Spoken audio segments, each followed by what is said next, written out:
우리 주님의 은혜와 평안이 여러분의 삶 가운데 늘 함께 하시기를 주님의 이름으로 축복합니다.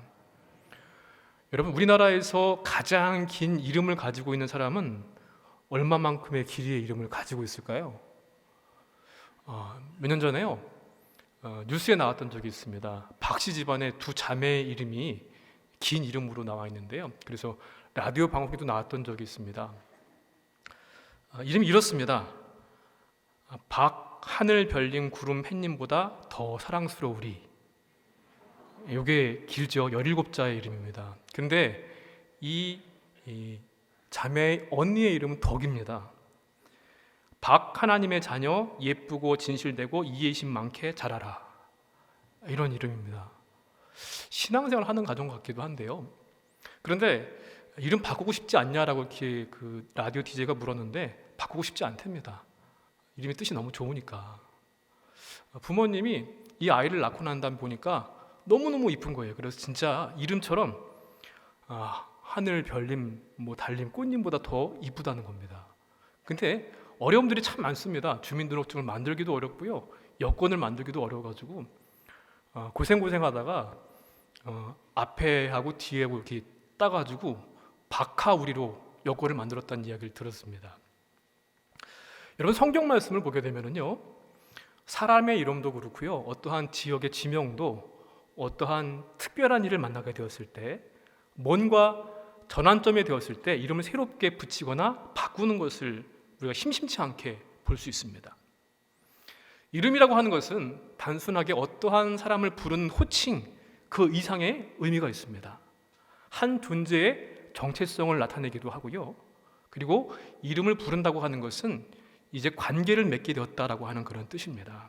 그래서 이름을 지어준다고 하는 것, 이름을 부른다고 하는 것은 매우 중요한 일입니다. 오늘 야곱의 이야기 가운데 잘 알려진 그러한 내용이죠. 야곱이 야복 나루에서 자기가 가지고 있는 가축들, 소유물, 처자식들 다 먼저 강 건너로 보낸 다음에 혼자 이 야복 나루에 있을 때 정체를 알 수 없는 한 사람이 찾아와서 야곱과 씨름을 하게 됩니다. 나중에 야곱의 고백을 보니까 이 정체를 모르는 그 사람은 바로 하나님이셨습니다.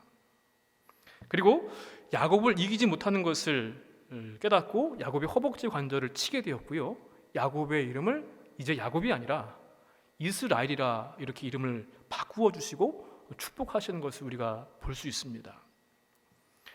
야곱이라는 사람은 야복나루에서 새로운 이름을 부여받았습니다. 새로운 이름을 받았다고 하는 것은 그 전까지의 인생과는 다른 인생을 살게 되었다는 것이고 다른 존재가 되었다는 것을 뜻합니다. 오늘 하나님께서 야곱에게만이 아니라 저와 여러분에게도 물으십니다. 내 이름이 무엇이냐? 라고 물어보시는데, 그 질문 속에는 예수 그리스도 안에서 새로운 삶을 살고 있느냐, 하나님께서 원하시는 삶을 살고 있느냐라고 하는 질문이신 줄로 믿습니다. 여러분, 이 하나님의 질문을 한번 우리 안에 던져보면서 이름에 대한 우리 삶, 우리의 정체성, 우리 존재에 대한 모습을 한번 생각해보면서 은혜를 나누고자 합니다. 먼저 이름 가운데요, 내 이름이 무엇이냐라고 물으시는 그 하나님의 물음, 그 가운데에는요, 우리가 먼저 생각해 보게 되는 것은 다른 사람이 나를 불러주는 이름이 있다는 것입니다. 우리 27절의 말씀을 다시 한번 함께 읽어보도록 하겠습니다. 그 사람이 그에게 이르되 내 이름이 무엇이냐? 그가 이르되 야곱이니이다. 내 이름이 뭐냐라고 물으셨는데 이 질문에 야곱입니다 라고 대답을 했습니다. 이 야곱이라고 하는 히브리어의 뜻을 보게 되면 여러분 잘 아시는 뜻이죠. 발 뒤꿈치를 잡다, 뒷면이라고 하는 뜻을 가지고 있는 단어에서 파생을 한 것인데, 좋은 뜻은 아닙니다. 선수 치는 자, 사기 치는 자, 빼앗는 자라는 뜻을 가지고 있는 이름이 바로 야곱입니다.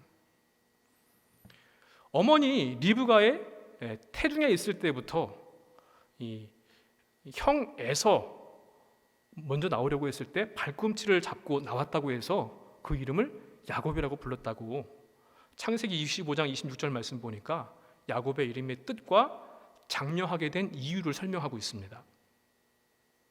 여러분, 사람의 이름을, 그것도 내 자녀의 이름을 발 뒤꿈치를 잡다, 사기꾼이라고 하는 뜻의 이름을 지었다, 이거 좀 약간, 이거 재밌다고 해야 될까요? 옛날에 영화 가운데 늑대와 추물이라고 하는 영화가 있었는데, 거기 보면 인디언식 이름 장명법이 나오는데, 뭐 그것도 아니고, 뭐 내 이름이 아니라고 한다면은 뭐 웃어 넘길 수도 있을 것 같습니다. 그런데 만약에 내 이름을 그런 식으로 지었다라고 한다면 어떨까요?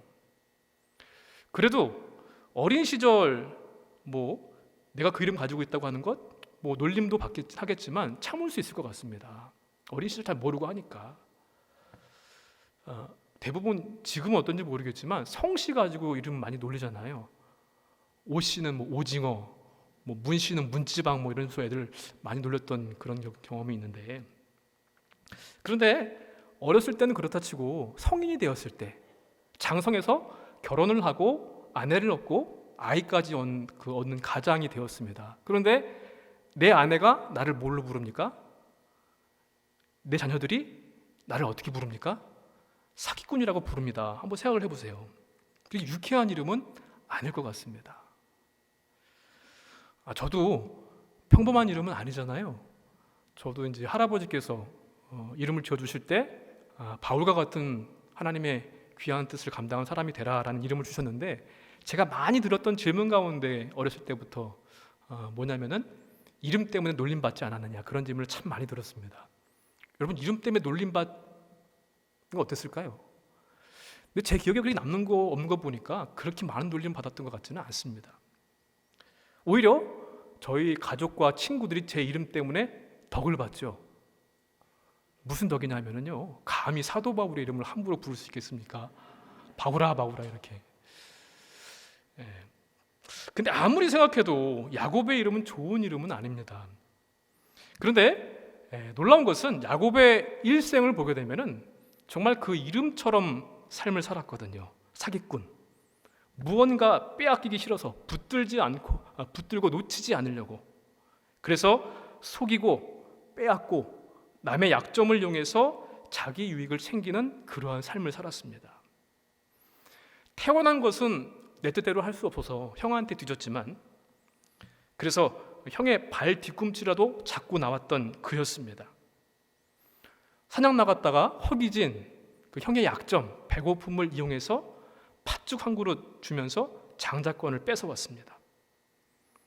아버지가 죽기 전에 이제 노년으로 시력도 약하고 청각도 잘 들리지도 않고, 그러한 아버지의 약점을 이용해서 형 대신에 형인 것처럼 속이고 축복을 받아냈습니다.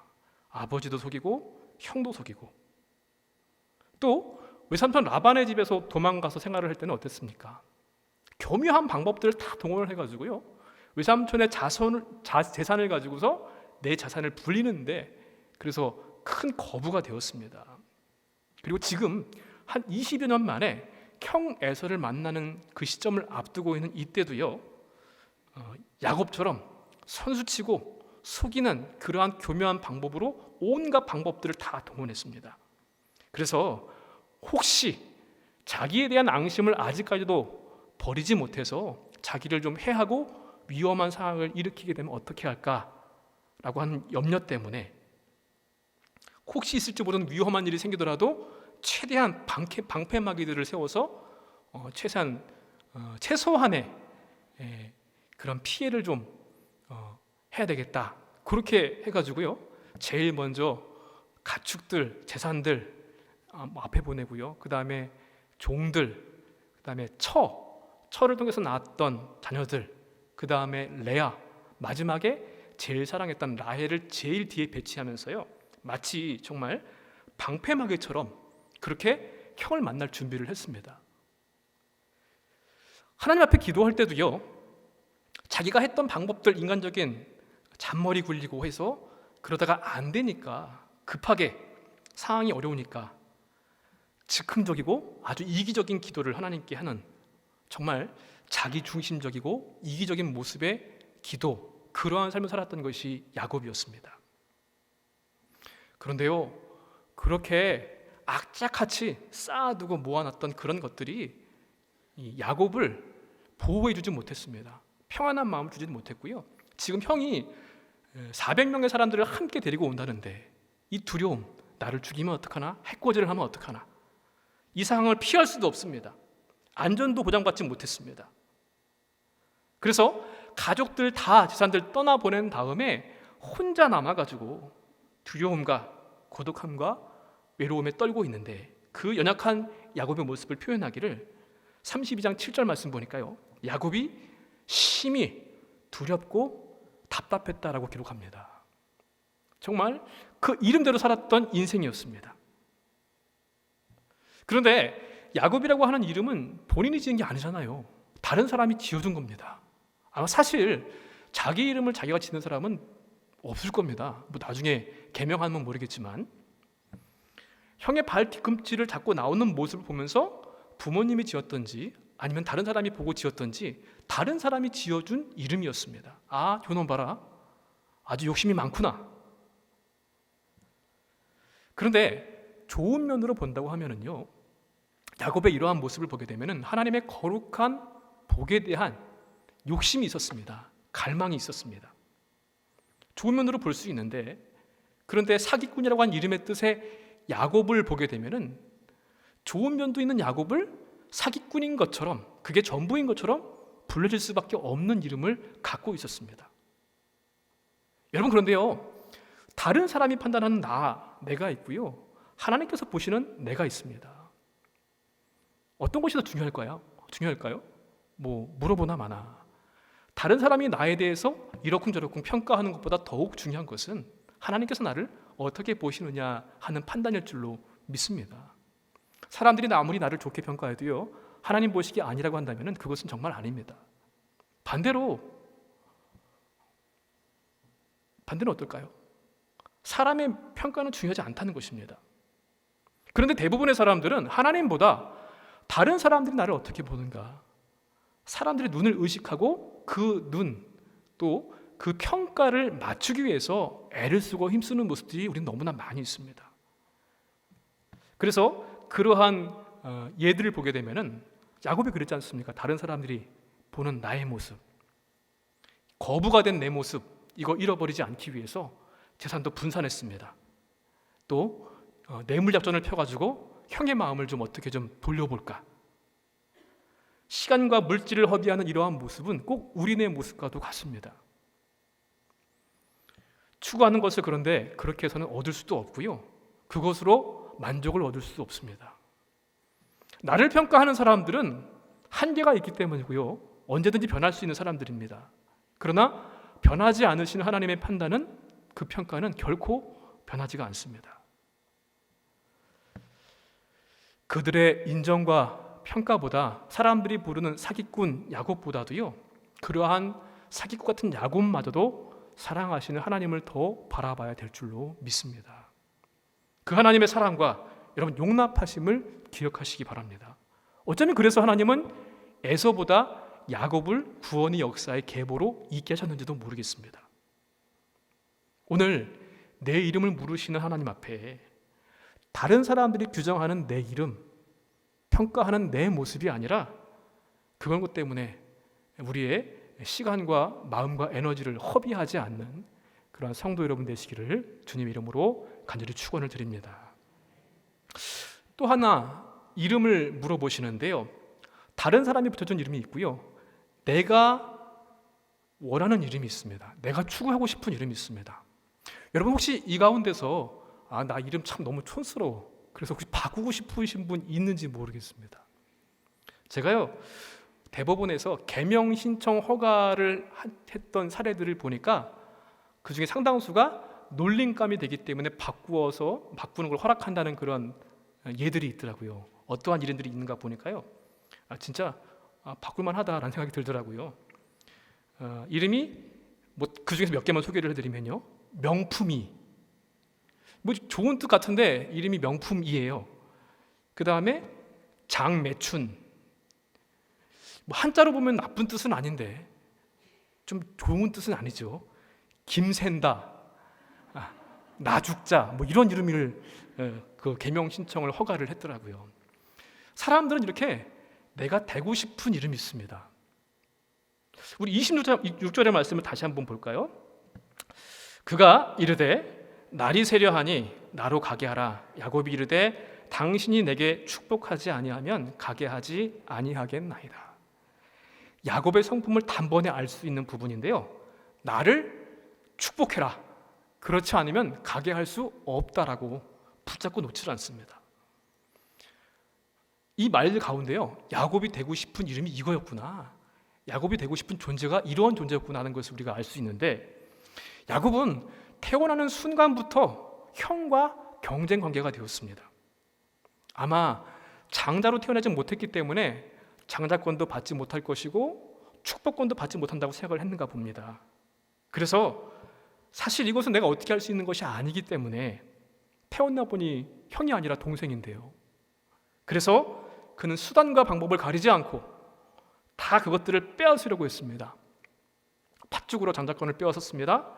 어머니와 함께 아버지와 형을 속이고 축복을 받아냈습니다. 그래서 어떠한 존재가 되고 싶었습니까? 형 에서와 같은 존재가 되고 싶었습니다. 내게 축복해라, 그렇지 않으면 못 간다. 이 말 속에는요, 지금까지 내가 나쁜 방법으로 속이고 빼앗고 사기치고 그래서 다 빼앗아온 부와 명성과 이러한 것들이 있는데, 이거 나쁜 방법이 아니라 합법적인 방법으로 받은 것, 그걸 원했습니다. 그래서 하나님, 그 사람과 같은 그 하나님께 나를 축복해라. 내가 지금까지 쌓아온 가짜 복 말고, 불법적인 복 말고 합법적인 복을 내게, 쉽게 말하면 내놔라, 뭐 그런 의미죠. 그래서 사기꾼 야곱의 이름보다 에서의 이름으로 살고 싶었던 것이 그의 지금의 인생을 만들었습니다. 내 이름이 무엇이냐라고 하는 주님의 물으심 앞에 에서로 살고 싶었습니다. 이게 야곱의 솔직한 대답이었을 겁니다. 여러분, 창세기 27장 말씀 보시면요, 야곱이 아버지를 속이는 장면이 나오는데, 이것을 드라마로 이렇게 만들어서 본다고 하면 어느 부분이 가장 심장이 두근두근 될까요? 저는 상상을 한번 해봤는데요, 18절부터 22절까지 말씀입니다. 이 부분이거든요. 너는 누구냐? 아버지의 맏아들 에서입니다. 에서가 아니라 야곱인데, 그래? 그럼 가까이 와라. 한번 만져봐야 되겠다. 이 부분 같아요. 거짓말은 했는데 가까이 오렵니다. 만져보겠다는 겁니다. 에서인지 아닌지. 그리고 나서 아버지가 나중에 하는 말이요, 음성은 야곱의 음성이나 손은 에서의 손이구나, 그러면서 축복을 합니다. 어떻게 이걸 모를 수가 있을까 하는 마음도 한편으로 들긴 하는데, 짐승의 털 가죽을 팔에 댄 것하고 털이 많은 것도 구분 못하는 그런 모습인데, 어쨌든 간에 얼마나 조마조마했겠어요. 야곱의 입장에서 이거 들통나면 어떡하나, 축복은 고사하고 저주나 받으면은. 그런데 아버지를 속일 때만이 아니라요, 지금까지 야곱의 인생을 보게 되면은 늘 이렇게 조마조마한 마음과 심정이었을 겁니다. 또 자기가 한 그대로 당했습니다. 외삼촌한테 속아가지고 품삯을 제대로 받지도 못했고요, 레아를 라헬로 알고 결혼했습니다. 저는 그것도 참 의문입니다. 어떻게 그걸 모를 수 있을까? 외삼촌 라반을 속이고 자기가 했던 그대로 다 이렇게 당했습니다. 야곱 자신의 삶을 살지 못하고 형 에서와 비교하면서 경쟁 상대로 삼고 그와 같은 삶을 살기를 원했던, 그 사람처럼 살려고 괴롭히고 빼앗고 속이고 그러다 보니까 자기도 피폐해졌고요, 다른 사람들도 다 불행하게 만들었습니다. 아버지 이삭, 어머니 리브가, 형 에서. 그런데 성경을 보게 되면은 하나님께서 내게 주신 내 삶의 자리, 내 모습이 아니라 다른 사람을 부러워하고 시기하고 경쟁하다가 정말 망해버린 사람들이 많이 있습니다. 사울과 다윗도 그렇지 않습니까? 다윗을 보기 전까지 사울은 그래도 훌륭했는데, 다윗이 어느 순간 나오면서부터 그와 경쟁하고 시기하고 죽이려고 하고 하는 그런 모습 가운데 결국 버림받았습니다. 저희 아이들을 키우면서 보니까요, 첫째하고 둘째가 좀 다르더라고요.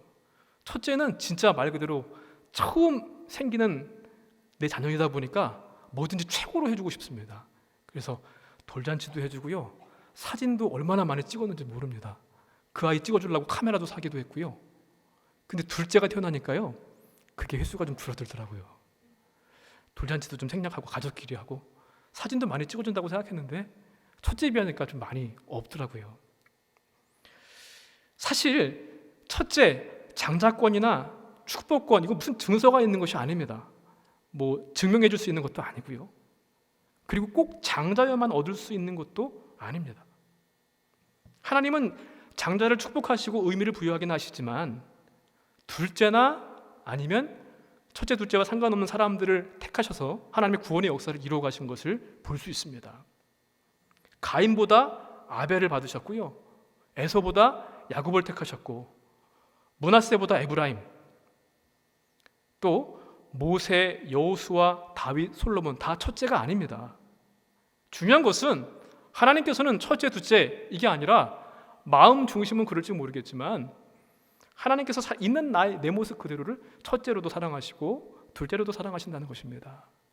그리고 하나님의 뜻에 따라서 그 사람을 택하여서 하나님의 역사에 쓰시는 것을 우리는 볼 수 있습니다. 시편 기자가 이렇게 고백합니다. 내가 주께 감사함은 나를 지으심이 심히 기묘하심이라. 주께서 하시는 일이 기이함을 내 영혼이 잘 아나이다. 나를 하나님의 형상으로 만드시고 보시기에 좋았더라. 그리고 아주 심히 기묘하게 만드셨습니다. 저와 여러분을. 영성학자 토마스 머튼이라고 하는 분은요, 이러한 말을 했습니다. 나무는 나무가 됨으로써 하나님께 영광을 드린다. 새는 날아다니면서 하나님의 영광을 선포하고요, 또 물고기는 헤엄을 치면서 저와 여러분은 있는 자리에서 내게 주신 삶의 조건과 환경과 달란트와 사명의 자리에서 우리의 모습을 통해서 영광 받기를 원하시는 줄로 믿습니다. 나를 하나님의 형상으로 만드시고 보시기에 심히 좋았더라. 어느 누구의 모습이 아니라 있는 모습 그대로의 나를 사랑하시는 하나님의 사랑과 은혜 안에 있음을 여러분 기억하시길 바랍니다. 우리는 에서를 부러워할 필요가 없습니다. 사기꾼과 같은 내 모습이지만 그래도 나를 사랑하신 하나님, 그래서 부족하지만 부족할 때마다 내가 실패하고 죄 지을 때마다 하나님께 고백하고 하나님의 뜻을 따르기 위해서 애쓰고 힘쓰는 그러한 야곱의 모습, 우리의 모습이 더욱더 중요한 줄로 믿습니다. 내 이름이 무엇이냐 물으셨을 때 네, 저는 목사입니다. 저는 이 바울입니다. 아니 그 이전에 저는 그리스도인입니다. 이러한 고백을 하나님께 드릴 수 있는, 여러분도 마찬가지입니다. 내 직분과 내 이름과 내게 주신 사명의 자리에서 나를 부르시는 하나님께 응답하시는 삶을 사시는 우리 모두가 되시기를 주님의 이름으로 축복합니다. 마지막으로 하나님께서 내게 주신 이름이 있습니다. 27절, 28절 말씀 함께 또 읽어보겠습니다. 그 사람이 그에게 이르되 내 이름이 무엇이냐? 그가 이르되 야곱이니이다. 그가 이르되 내 이름을 다시는 야곱이라 부를 것이 아니요 이스라엘이라 부를 것이니 이는 내가 하나님과 및 사람들과 겨루어 이겼음이니라. 아멘. 하나님께서 새로운 이름을 주셨습니다. 이제부터 사기꾼 야곱이 아니라 이스라엘이라고 부를 것이다. 새로운 이름이라고 하는 것은 새로운 삶, 새로운 존재, 새로운 정체성을 얻게 되었음을 의미합니다. 남이 부르는 나, 저 사기꾼 같은 놈, 이것도 아니고요, 내가 추구하는 나, 부러운 에서와 같이, 형과 같이 되고 싶은 그 모습도 내 모습이 아니고요, 하나님께서 내게 주시는 이름, 부르시는 모습이 나의 참 모습인 줄로 믿습니다. 야곱은 하나님과 새로운 관계 이스라엘이 되었습니다. 내 이름이 뭐냐라고 물으셨을 때에 그 질문 속에는 너 야곱으로 살아왔는데 그러한 삶이 어땠는지 한번 돌이켜봐라 라는 뜻도 있습니다. 지금까지 장자권을 뺏고 축복을 뺏고 남을 속이고 교묘한 술수와 방법으로 내 것, 내 욕심, 내 생각을 채우기에 급급했습니다. 그러나 그것들이 결코 형을 만나는 시점을 앞둔 이 시점에 아무런 도움이 되질 않았습니다. 혼자 남아가지고 외롭고 쓸쓸하고 두렵고 무서울 수밖에 없는 그러한 모습. 정말 저는 사기꾼과 같은 삶을 살았군요 라고 자기 인생을 돌아보고 회개로의 초청을 하신 하나님의 말씀입니다. 하나님은 회개한 그에게 이스라엘이라는 이름을 주셨습니다. 하나님만이 아닙니다. 하나님과 및 사람들과 겨루어 이기었다라는 이름의 뜻을 주셨습니다. 여러분, 사람이 하나님을 이기는 것이 가능키나 한 일입니까? 하나님이 져주신 것이고요. 오히려 하나님과 씨름하는 자, 하나님이 인정해 주셔서 야곱이 마치 하나님처럼 하나님의 권력을 가지고 다스리게 될 것을 말씀하시는 그러한 이름이었습니다. 회개하고 하나님과의 올바른 관계를 맺게 되고 나니까요, 이름도 바뀌었고요, 그의 삶이 바뀌었습니다. 그래서 정말 나를 죽이면 어떡하나 했던 그 형 에서가 자기를 보자마자 끌어안고 목을 어긋맞고 안으면서 끌어안고 울었던, 화해하고, 그래서 더 이상 나 혼자 쓸쓸하고 두렵고 외로운 그러한 땅이 아니라 하나님의 얼굴을 보는 분이엘이 되었습니다. 그곳 이름도 새롭게 바뀌었습니다.